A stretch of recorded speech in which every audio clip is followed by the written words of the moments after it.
Hello and welcome to Ula Tea Leaf Readings. My name is Lenor and tonight I'm going to be reading your tea leaves. This is a horoscope for Pisces. If Pisces is your solar, lunar, ascendant/rising sign, then this is a message for you. Okay, let's get started. And so our card tonight is the Lovers. A most divine and sacred union.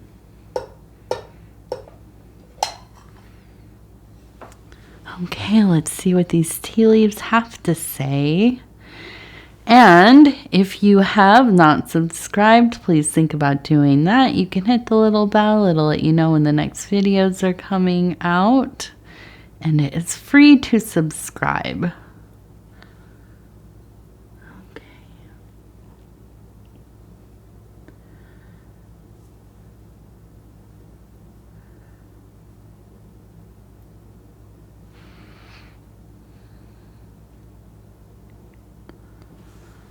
Okay, let's see. What do we have there?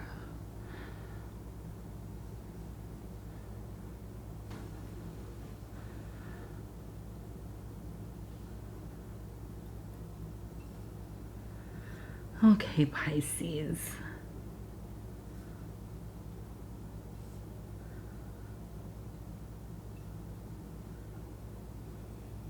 I want to take a look. We have kind of a figure sitting right up here. You can see the hand and the face, and it looks like maybe long hair, and they're kind of sitting. And we also have an eye right in here.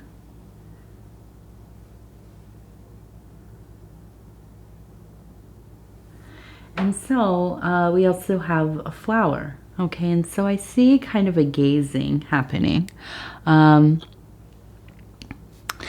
oftentimes when we see a flower like this, and this looks like a rose, this is kind of looking into the mysteries, which is interesting because this is kind of an echo of the last reading a little bit. I think that this is a theme that's really prominent right now. This real kind of attraction to the interior work, really looking at these big existential questions that we have about life, about meaning, about why are we here? Why am I doing these things? What does it all mean? But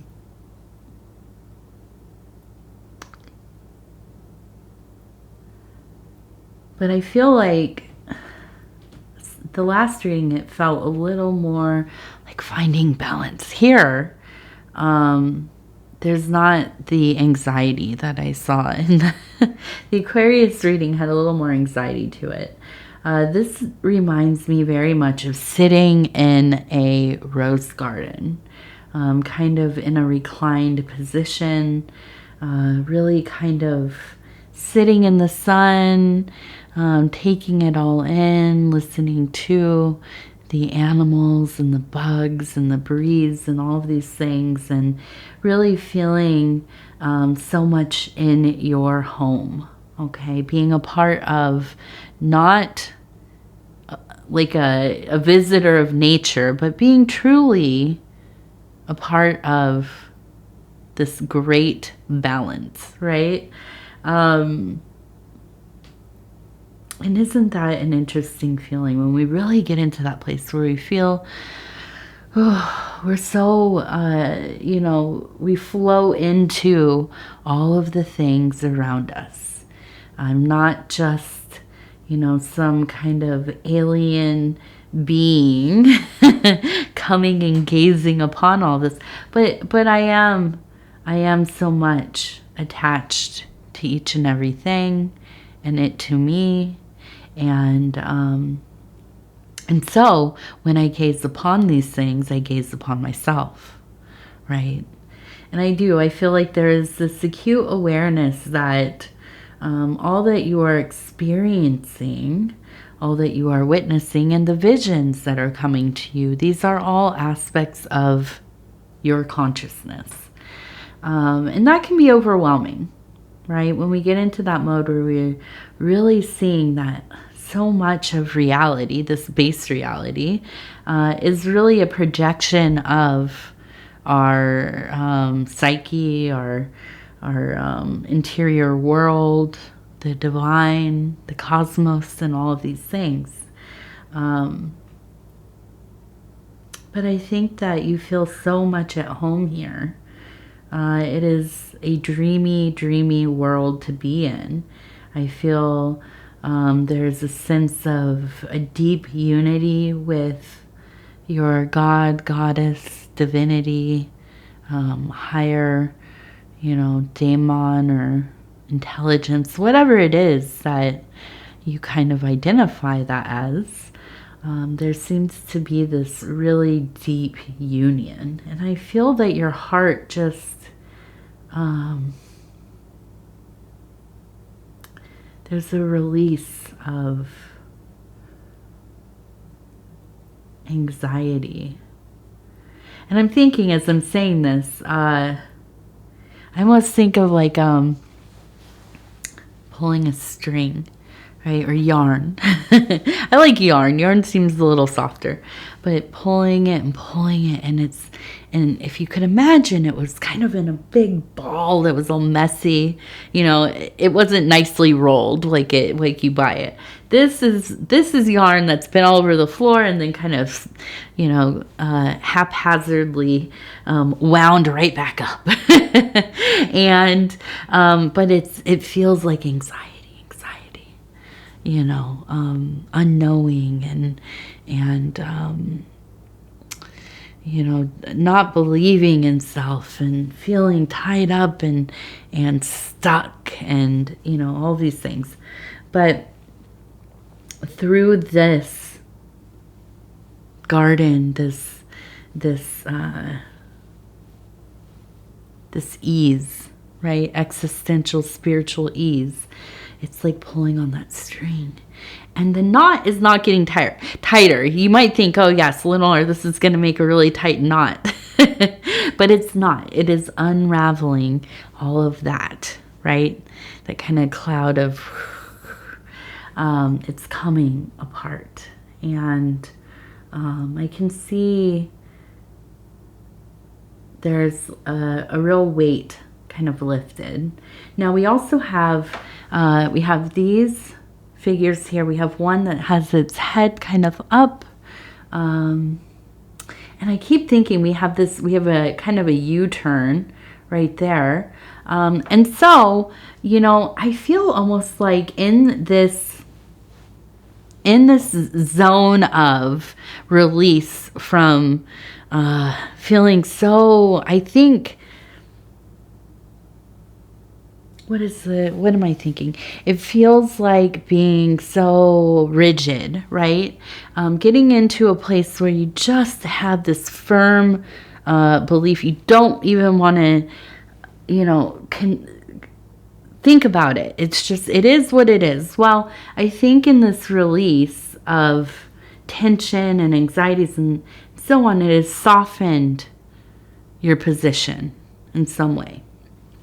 And I think that this is not a large world belief or life, kind of a, perception of life, but more just maybe something in your own personal experience. Okay. And as this lessons, I feel like there's kind of room to go back and to begin again, to be open. I just imagine an open eyes, open heart, to reformulate how you feel about something, to not be so dogmatic about it. And I think that's the opportunity here. I mean, that is beloved. When we can let go of that need to be right, even in our own mind, like, I understand this, I know what this is, I don't need to, think about it too much because I already know. I don't want to deal with it. I don't want to look at it.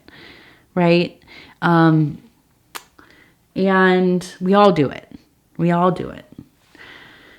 But when we get to a place where we can maybe allow ourselves to relinquish some of that control, to be wrong, to be maybe, you know, a little bit, I'm not going to say misguided. It's not misguided necessarily, but yeah, to allow ourselves to be wrong. And open enough to take other positions, right?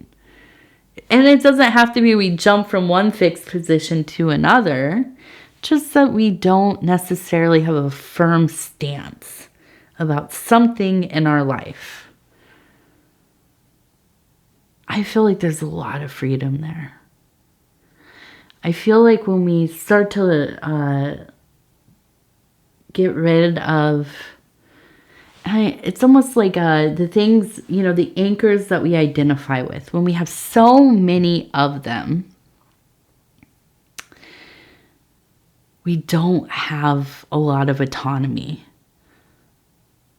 You know, we're really confining ourselves to a life that, you know, is maybe really, you know, when I think, what I think about when I'm talking about this, I mean, I think about a lot of things, but maybe, and this is maybe not something that's so sensational or whatever, but like when we say, oh, you know, when I was 5, I tried a green olive and I hated it and I've never had one again. I don't like them. I'm not somebody who likes them, whatever. And then many years later, you know, you end up trying one, or at least you kind of are in a place where, oh, this certain day I'm just feeling adventurous. Maybe I'll just try one. And they're fantastic, right? Maybe I don't want them all the time. But when the things in my life align in such a way, and, you know, it's the right time, yeah, I'll have some. You know, and I think this is kind of that energy that I'm thinking of. It doesn't have to be about olives, though, because obviously everybody loves green olives. They're so good. All right, so we also have, it looks like a bird bath right here, okay? And then we have birds, and we also have, I'm looking, we have a 2. I'm thinking it's 20, like 200, 200.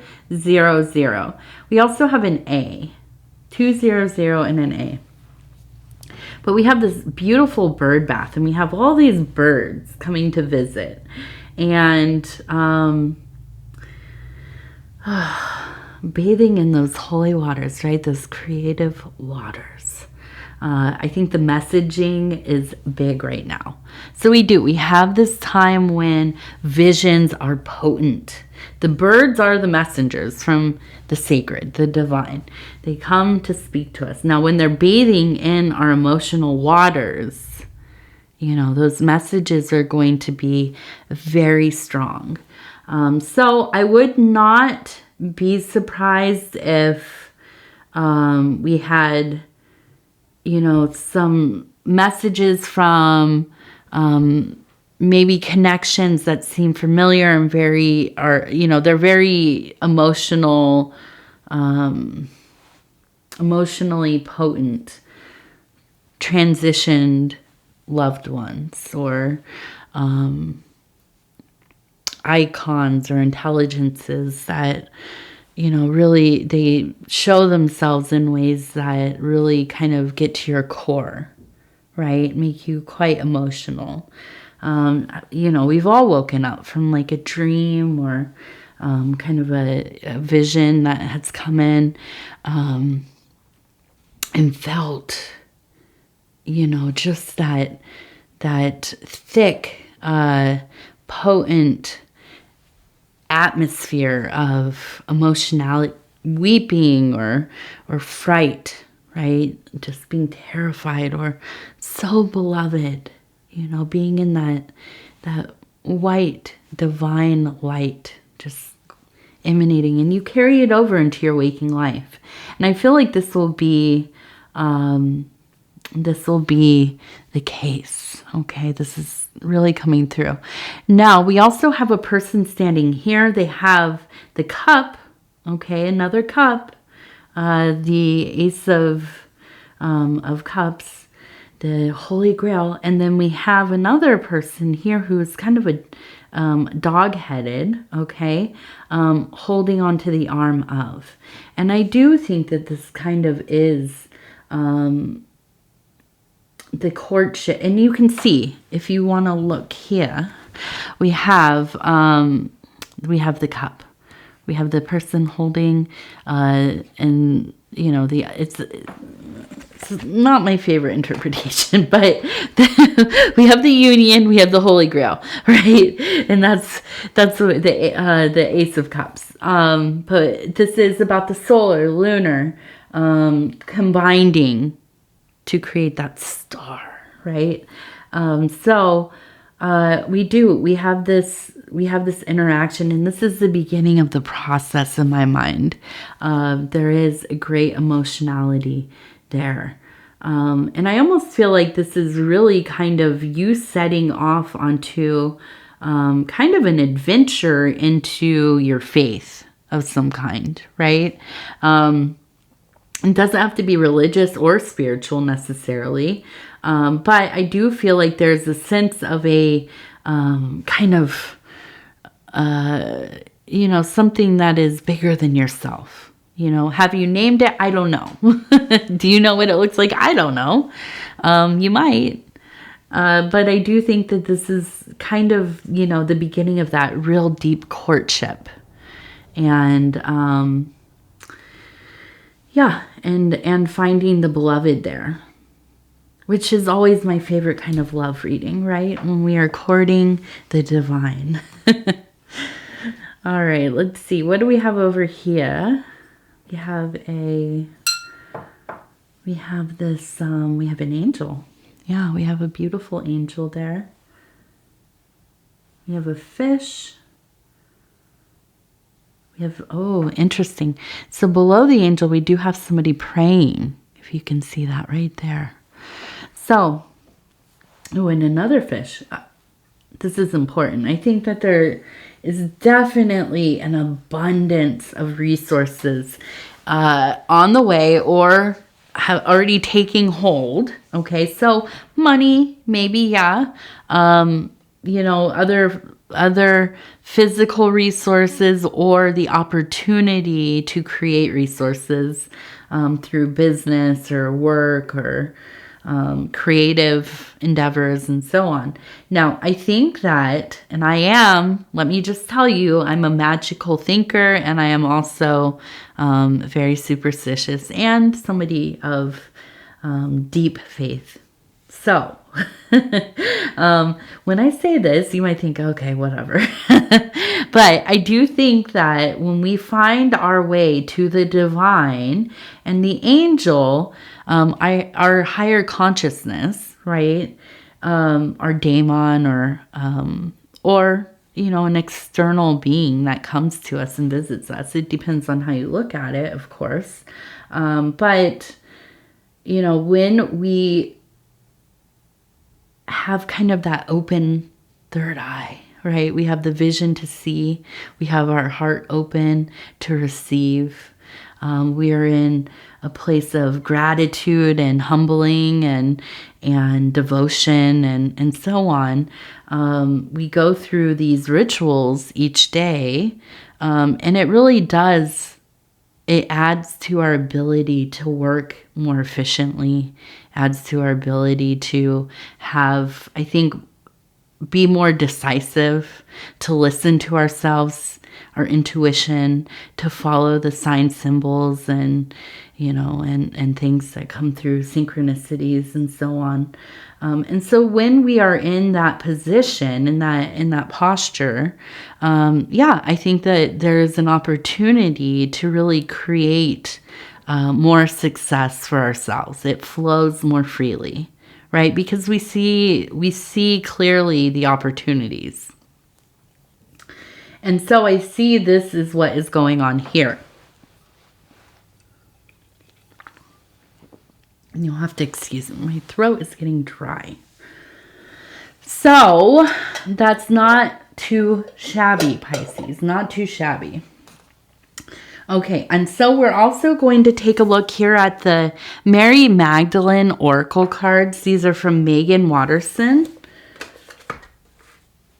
I'm going to flip through.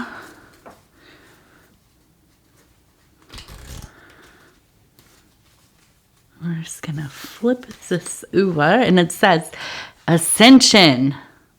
Farther up is further in. Yeah. Farther up is further in. Inward, inward, inward. Yes, I think, I